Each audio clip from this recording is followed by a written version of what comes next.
हे ईश्वर, ये कैसे संभव है? जब पापी खुद को भक्त कहे तो संसार भी धोखा खा जाता है। हमारी प्रार्थना पर बस उसके हाथ कटवाए गए, फिर वो भाग गया। अब वही झूठा संत बनकर राजा को मूर्ख बना रहा है। झूठ के शब्द हवा में तैरते रहे, पर हवा भी जानती थी कि ये पाप बोल रहे हैं। अचानक मौसम बदलने लगा, हवा तेज चलने लगी, पेड़ झूमने लगे, आसमान में बादल गरजने लगे। अरे, ये क्या हो रहा है?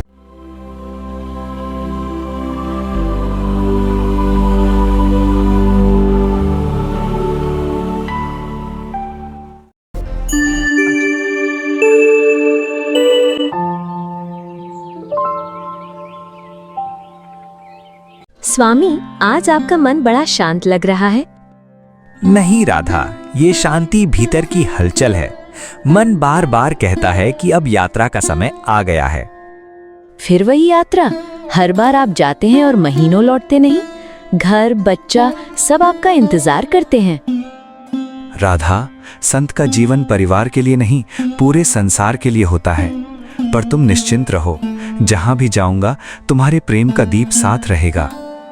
पिताजी, आप कब लौटेंगे? बेटा, जब प्रभु की लीला पूरी होगी तब।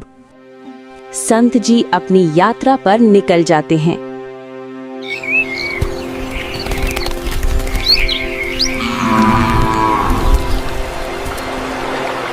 प्रभु, हर यात्रा का ठिकाना आप ही हैं। जहां शांति है वहीं मेरा आश्रम है। अरे, ये कौन है? इस रूप में तो कोई साधारण व्यक्ति नहीं लगता। उनके चेहरे की आभा देखो। चलो राजा को खबर देते हैं। महाराज, आपके बगीचे में एक तेजस्वी संत ध्यान मग्न बैठे हैं। क्या कहा? हमारे बगीचे में संत? चलो बिना विलंब किए चलते हैं। ऐसे संत तो जन्मों में एक बार मिलते हैं। ये तो हमारे जीवन का सबसे बड़ा सौभाग्य है। हे महात्मन, आपके पावन चरणों से हमारा बगीचा धन्य हो गया। कृपा करके हमें अपना ज्ञान दीजिए। हम प्रभु के मार्ग को समझना चाहते हैं। राजन, मनुष्य का सबसे बड़ा धन करुणा है। जो धन से दूसरों की पीड़ा मिटा सके वही सच्चा राजा कहलाता है। अहंकार, क्रोध और मोह, और जो व्यक्ति इनसे ऊपर उठ जाता है वही मुक्त होता है। ये तीन विष हैं जो आत्मा को अंधा बना देते हैं। महाराज, आज आपने हमें सच्चे राजधर्म का अर्थ समझाया। अब ये मेरा राज्य नहीं, ये जनता का राज्य है। हमें आशीर्वाद दें कि हम सदैव धर्म के मार्ग पर चलें। पुत्री, जो दूसरों के लिए दीप जलाता है उसका जीवन कभी अंधकार में नहीं होता।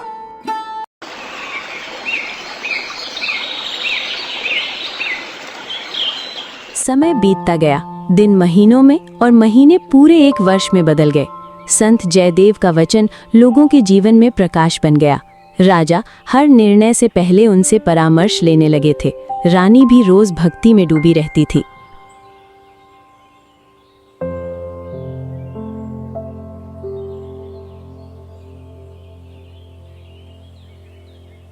महाराज, अब मुझे अपने घर लौट जाना चाहिए। 1 वर्ष से अधिक समय बीत गया है। मेरा परिवार भी मेरा इंतजार कर रहा होगा। महाराज, आपकी वाणी ने इस राज्य को प्रकाश दिया है। अगर आप चले जाएंगे तो ये महल फिर सूना हो जाएगा। प्रभु, आपने हमें धर्म का अर्थ सिखाया है। आपकी कृपा से ही हमारे जीवन में शांति आई है। क्या सच में आप अब चले जाएंगे? पुत्री, संसार में मिलना और बिछड़ना दोनों ही ईश्वर की लीला है। मैं जाऊंगा पर सदा तुम्हारे हृदय में रहूंगा। राजा अपने मंत्रियों से कहकर संत के लिए गुरु दक्षिणा मंगवाते हैं। सोने की अशर्फियां, कीमती वस्त्र और रत्नों से भरा संदूक। महाराज, ये सब हमारी छोटी सी गुरु दक्षिणा है। कृपा करके इसे स्वीकार करें। राजन, साधु का धन उसकी भक्ति होती है, परंतु मैं इसे अस्वीकार नहीं करूंगा क्योंकि यह तुम्हारे प्रेम की निशानी है। प्रभु, आप जब भी लौटे पहले हमें दर्शन दीजिएगा। अवश्य पुत्री, प्रभु की इच्छा हुई तो हम फिर मिलेंगे। संत के जाने के कुछ ही देर बाद 2 ठग महल के बाहर खड़े थे। देख रहा है भाई, कितना धन मिला है उस साधु को। हाँ, अगर हम चाहें तो ये सब हमारा भी हो सकता है। पर कैसे? वो तो अब तू देख, चल साधु का ही रूप धर लेते हैं। अब वो असली साधुओं की तरह दिखने लगे थे, पर नीयत भीतर से मैली थी। कुछ ही देर में वो उसी रास्ते पर पहुंचते हैं जहां से संत जयदेव को गुजरना था। भाई, तूने सुना, इस रास्ते पर आज एक बड़े संत जा रहे हैं। हाँ, कहते हैं बहुत ज्ञानी हैं, भगवान के समान। जय हो महाराज। आप कहाँ जा रहे हैं? पुत्र, मैं अपने गांव लौट रहा हूँ। बहुत दिनों से घर नहीं गया। अरे वाह महाराज, हम भी तो उसी दिशा में जा रहे हैं। आपके गांव के पास वाले गांव में क्या हम साथ चल सकते हैं? अवश्य भाई, जब राह एक ही हो तो संग से भला क्या डर। चलो, एक से भले दो और दो से भले तीन। अब दोनों ठग जयदेव जी के साथ उसी दिशा में चल पड़ते हैं। थोड़ी दूर चलने के बाद, अरे भाई जयदेव, बहुत देर से चल रहे हैं, गला सूख गया है। थोड़ा पानी मिल जाता तो जान में जान आती। सही कहा तुमने भाई। देखो आगे कुआं है, चलो वहीं चलकर पानी पी लेते हैं। तीनों कुएं के पास पहुंचते हैं। जयदेव अपनी दक्षिणा नीचे रखकर पानी निकालने लगते हैं। तू थक गया होगा जयदेव, रहने दे, मैं निकालता हूँ। अरे नहीं, कोई बात नहीं, मैं निकाल लूंगा। तुम दोनों बैठ के सांस ले लो। जैसे ही जयदेव पानी निकालते हैं, एक ठग चुपके से उनकी पोटली उठाकर खोलने लगता है। अरे ये क्या कर रहे हो तुम दोनों? वो मत छुओ, ये मेरी दक्षिणा है, भगवान के चरणों में चढ़ाने के लिए रखी है। भगवान को क्या जरूरत है इन चीजों की जयदेव? अब ये हम दोनों के काम आएगी। मत करो भाई, ये गलत है। पाप का फल बहुत भारी होता है। बहुत उपदेश देता है तू। अब तुझे सिखाते हैं कि ज्यादा भलाई कैसे नुकसान करती है। छोड़ दो, भगवान सब देख रहा है। अब तेरा भगवान भी तुझे नहीं बचा पाएगा। हे प्रभु। दोनों ठग निर्दयता से जयदेव के दोनों हाथ काट देते हैं। उनके हाथ पैर बांधकर उन्हें कुएं में फेंक देते हैं। कुछ देर बाद बंजारों की एक बड़ी टोली वहां से गुजरती है। अरे ओ भाइयों, जरा रुक जाओ, आगे कुआं है, सबको पानी पिला देते हैं, फिर रात को डेरा डाल लेंगे। ठीक कहा तूने लालू, दिन भर की थकान उतर जाएगी। भाई, कोई है क्या ऊपर? मैं कुएं में गिर गया हूँ, कृपया करके मुझे बाहर निकालो। अरे लालू, तूने सुनी? कुएं के अंदर से किसी ने पुकारा है। क्या कहा तूने? अंदर कोई आदमी है? मुझे बाहर निकालो। कहीं भूत प्रेत तो नहीं होगा? ये जंगल बड़ा अजीब है। अरे भाई, कौन है नीचे? बोलो, कौन हो तुम? मैं जयदेव हूँ। रास्ते में गिर गया था, मेरे हाथ कट गए हैं। मुझे बाहर निकालो भाई, दया करो। बंजारे मिलकर रस्सी नीचे डालते हैं। जयदेव किसी तरह खुद को बांधते हैं, फिर सभी मिलकर उन्हें बाहर खींचते हैं। हे भगवान, भाई तेरे साथ ही क्या हुआ? तेरे दोनों हाथ। कौन था इतना निर्दयी? मुझे नहीं पता कौन थे वो लोग, बस इतना याद है कि पानी पीने रुके थे, फिर कुछ नहीं पता। तो क्या तुझे किसी ने कुएं में फेंक दिया? हाँ, शायद। देखो कैसे जीवित है ये आदमी, ऐसे घाव के बाद भी जिंदा है। भगवान ने खुद इसे बचाया है। बंजारे जयदेव को अपने डेरे पर ले जाते हैं। मालिक, ये युवक कुएं में पड़ा मिला है। इसके दोनों हाथ कटे हुए हैं, लेकिन जिंदा बच गया है। तुरंत हमारे वैद्य को बुलाओ। वैद्य जड़ी बूटियां पीसकर घावों पर लगाता है। अब घबराना मत बेटा, खून रुक जाएगा। बेटा, अब बताओ कहाँ जाओगे? हमारे साथ रहना चाहो तो रह सकते हो। नहीं जी, आपका बहुत बहुत धन्यवाद। आपने मेरी जान बचाई, ये मेरे लिए सबसे बड़ा उपकार है। मुझे बस अगले नगर तक पहुंचा दीजिए। जैसा तुम्हारा मन बेटा, कल सुबह हमारे लोग तुम्हें वहां छोड़ आएंगे।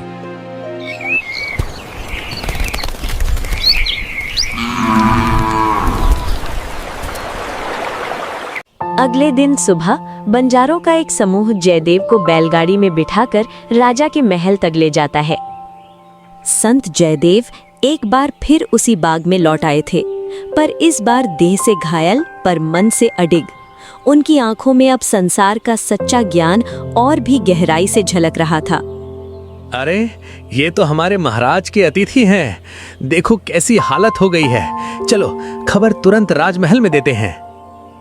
जैसे ही खबर राजमहल पहुंचती है, राजा और रानी तुरंत जयदेव जी के पास पहुंच जाते हैं। प्रभु, आपकी ये दशा देखकर मन व्याकुल हो उठा है। आखिर किसने इतनी क्रूरता की? महाराज, ये क्या हो गया? कौन अधर्मी था जिसने आप पर हाथ उठाया? आप कहिए। राजन, शांत हो जाइए। जिस देह को हम अपना समझते हैं वही तो कर्मों का फल भोगती है। ये किसी का दोष नहीं, ये मेरे ही कर्मों का प्रतिफल है। नहीं महाराज, ये अन्याय है। धर्मात्मा के साथ ऐसा कैसे हो सकता है? धर्मात्मा भी कर्म के नियम से बंधा होता है राजन। शायद ये मेरे पिछले जन्म का ऋण था जिसे मुझे इस जन्म में चुकाना था। यदि मैं किसी पर दोष डाल दूं तो क्या मेरा कर्म मिट जाएगा? उस दिन राजा ने पहली बार जाना कि शक्ति और शासन से बड़ा होता है क्षमा और भाग्य से ऊपर होता है कर्म।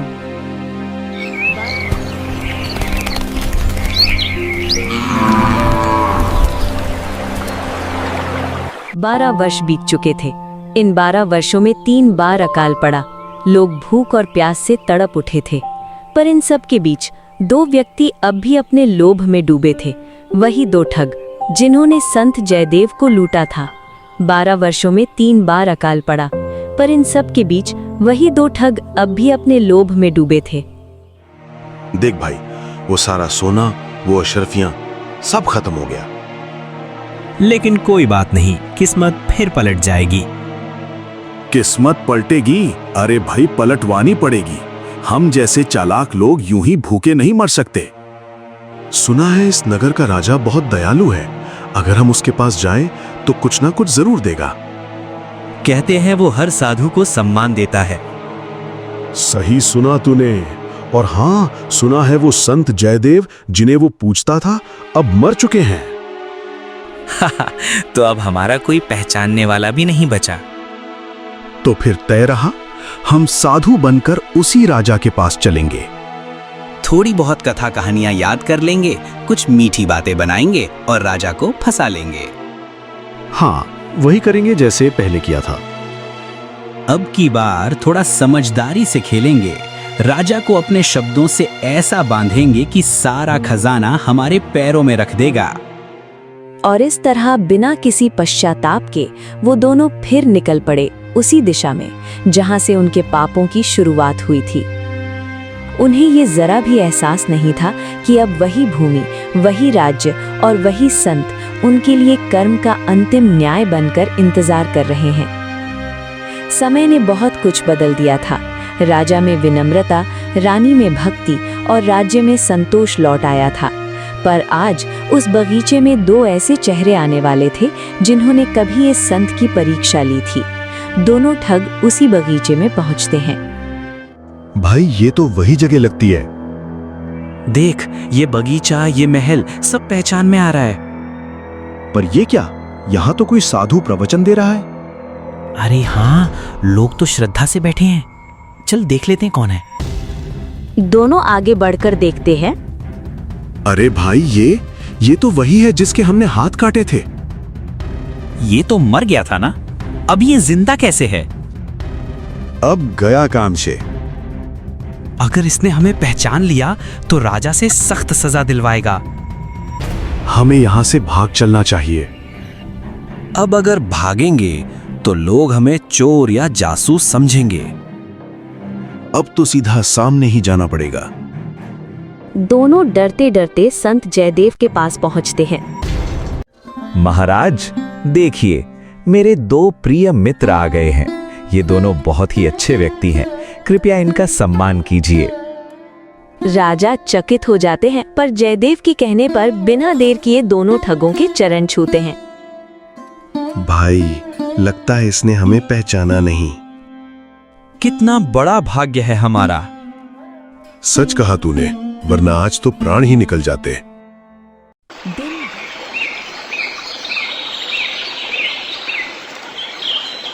दिन बीतते गए, हफ्ते महीनों में बदल गए। राजा ने उन्हें सम्मान दिया, जयदेव ने प्रेम दिया और बगीचे में उनका जीवन बीतने लगा।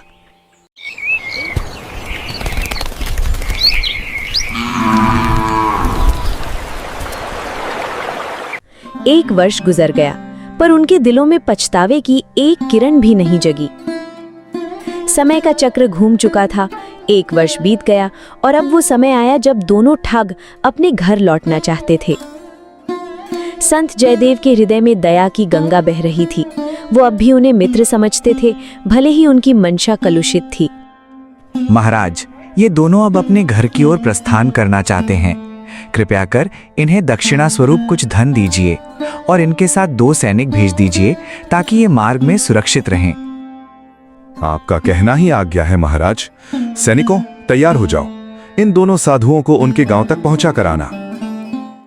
राजा उन्हें बहुमूल्य अशर्फियां, वस्त्र और रत्न भेंट करते हैं। देखा भाई, कितना मूर्ख है राजा। और ये संत तो इससे भी ज्यादा। अब तो हम फिर अमीर बनेंगे। मन में छल और होठों पर मुस्कान, ऐसे ही 2 कपटी लोग फिर एक बार ईश्वर की परीक्षा लेने निकल पड़े। 12 साल बीत गए थे, पर पाप का ऋण कभी माफ नहीं होता। भाई एक बात पूछूं? वो संत जयदेव तुम्हारे कौन लगते हैं? राजा तो उनका बड़ा आदर करता है। भाई, तू तो सीधा लगता है। सच सुन, वो जयदेव जिसे तू संत समझ रहा है, असल में वो बहुत बड़ा पापी है। क्या कह रहे हो? वो तो रोज प्रवचन देते हैं, सब उन्हें भगवान मानते हैं। भगवान? अरे भाई, पहले हम तीनों एक ही राजा के महल में रहते थे। जयदेव ने तो रानी के साथ बुरा करने की कोशिश की थी। हे ईश्वर, ये कैसे संभव है? जब पापी खुद को भक्त कहे तो संसार भी धोखा खा जाता है। हमारी प्रार्थना पर बस उसके हाथ कटवाए गए, फिर वो भाग गया। अब वही झूठा संत बनकर राजा को मूर्ख बना रहा है। झूठ के शब्द हवा में तैरते रहे, पर हवा भी जानती थी कि ये पाप बोल रहे हैं। अचानक मौसम बदलने लगा, हवा तेज चलने लगी, पेड़ झूमने लगे, आसमान में बादल गरजने लगे। अरे, ये क्या हो रहा है? अचानक ये तूफान, ये कैसा शोर है? कहीं तूफान ना आ जाए। अचानक तेज आवाज के साथ आसमान से 2 विशाल पत्थर गिरते हैं। धड़ाम! दोनों ठग उन्हीं के नीचे दब जाते हैं और उसी क्षण उनकी मृत्यु हो जाती है। कर्म की गिनती कभी भूलता नहीं समय। 12 वर्षों से जो न्याय सोया था, आज वो जाग उठा। हे प्रभु, ये तो चमत्कार है। पाप का अंत स्वयं आपने कर दिया।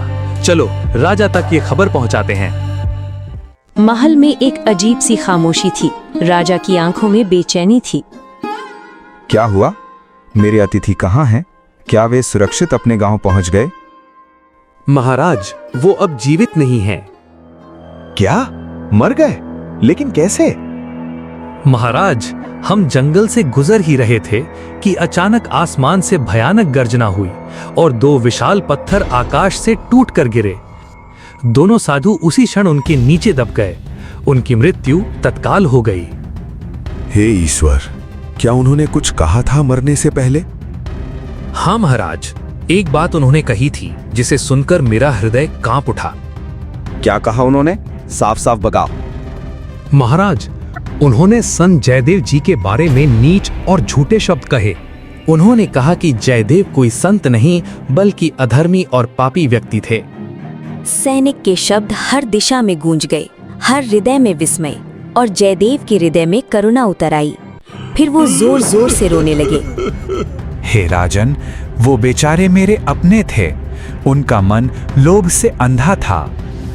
तभी कटे हुए हाथों से प्रकाश फूट पड़ा और क्षण भर में उनके हाथ फिर से जीवित हो गए। महाराज, आज हमने प्रत्यक्ष देखा कि सच्चा संत वही है जो अन्याय में भी क्षमा खोज ले। राजन, क्षमा ही धर्म है। क्रोध आत्मा को बांधता है, पर क्षमा आत्मा को मुक्त करती है। और उस दिन से वो दरबार केवल सत्ता का प्रतीक नहीं रहा, बल्कि सत्य, क्षमा और करुणा का मंदिर बन गया। संत जयदेव की ये कथा हमें सिखाती है कि सच्चा धर्म प्रतिशोध में नहीं, बल्कि क्षमा और करुणा में है। ये कथा हमें ये भी बताती है कि पाप का फल अवश्य मिलता है और अंत में सत्य, करुणा और प्रेम ही विजय पाते हैं।